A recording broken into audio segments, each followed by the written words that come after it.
Here is a quick tutorial on how to mod your Skewb. This mod is not very in-depth. It just includes taking the whole thing apart and then actually changing the basic mechanism. It's not very in-depth, as I said before. You won't need many tools. These following tools will be necessary, and then the following few will be useful.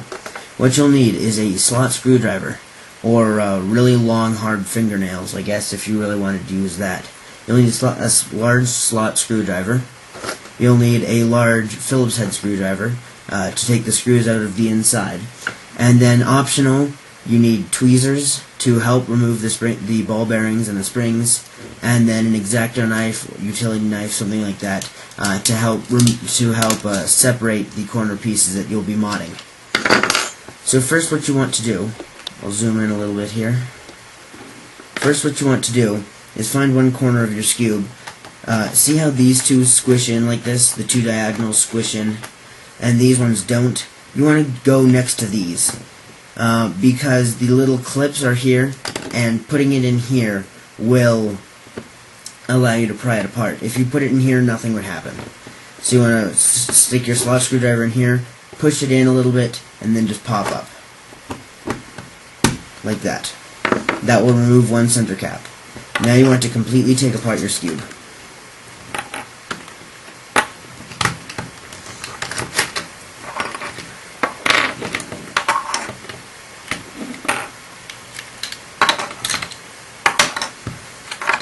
What you will have when you're done taking it apart, you'll have one core with 4 arms, you'll have 4 corner pieces, and then you'll have 6 center pieces. You don't need the core or the centers for now, so just move them aside. Okay. Now that you have completely taken apart your Skewb, you are going to look at one of the corner pieces, because these are the only ones you care about right now. As you'll see, each piece has a ball bearing in it, and then one screw on the underside. What this mod is going to do is take off the spring, take off the screws, remove the ball bearings and the springs, put them back together, and then it'll turn smooth rather than kind of clicky. So, this is where you need your Phillips head screwdriver. What you want to do is get a tray. I'm going to use this one for now just because I can easily put stuff in it, and I can separate it out if I need to.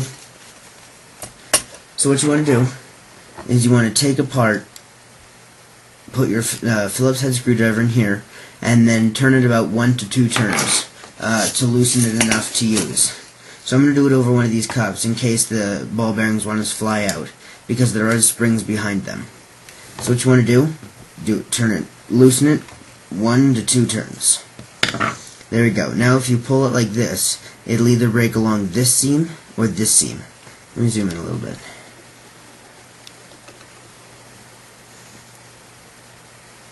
Focus, thank you. Once you've loosened the screw, when you pull it apart, it'll either loosen along this seam or this seam. If it loosens along this one, you need to get your X-Acto knife out. Just take it out a little bit. You're not going to need it to cut anything. You just need to slide it in the crack here, in one of the corners, and then turn it and do it to the next corner, and then the third corner if you need to. And that will spread them apart. Now, as you can see, you have access to your ball bearings. If you're not careful, it will go back into place, which is not what you want. Now take your tweezers or whatever prying thing you're going to use, and you want to pull out the ball bearing. And then you'll see in there that there's a spring. If it'll focus for me. You'll see that there's a spring in here. You want to also remove that. It may be a little hard, and don't worry about destroying the spring or accidentally bending it. Take that out, and do that for all 3 of them. Pry out the ball bearing and then the spring. They can be a little stubborn, which is really annoying, but time and patience is really all you need.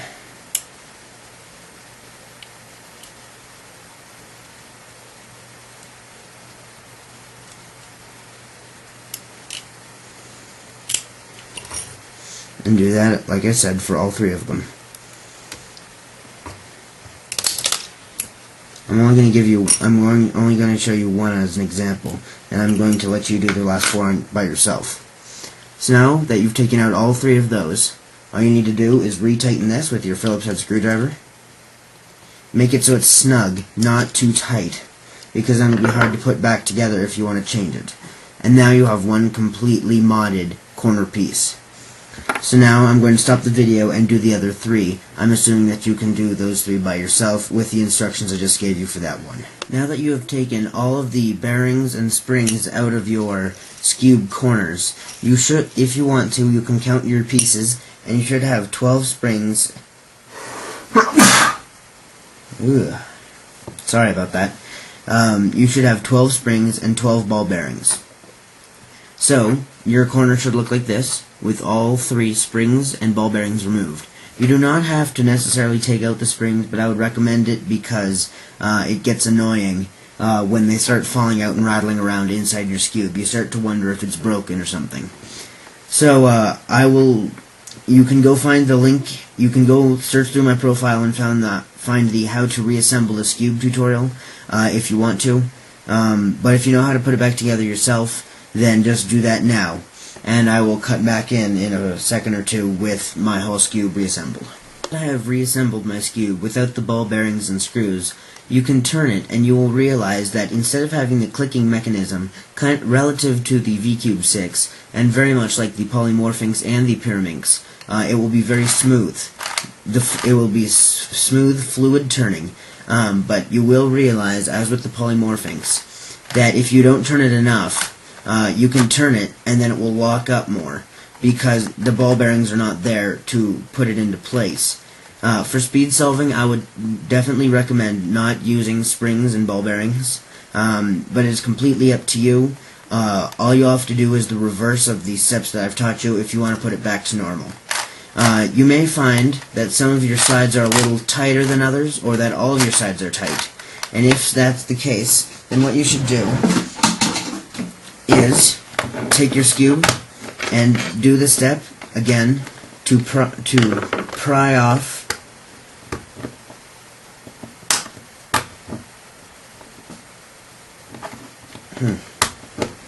sorry about that. To pry off a center cap like this, and then use Jiglue and spray inside of it, and then that will help the turning become more fluid. As soon as you do that, though, only spray in 2 or 3 squirts, and then solve it for about 5 to 10 minutes, or if you can't solve it, just play with it for 5 to 10 minutes, so that the Jiglue works to its fullest extent and does not eat away at the plastic. So I hope you enjoyed this tutorial and you learned a lot from it. Please leave a comment below or send me a message telling me which way you like better and why. And I just would like to see who likes which way better. And also, if you're looking for any other tutorials or you have any questions or comments, send me a message or a comment and I'll get back to you as soon as I can. Thanks for watching.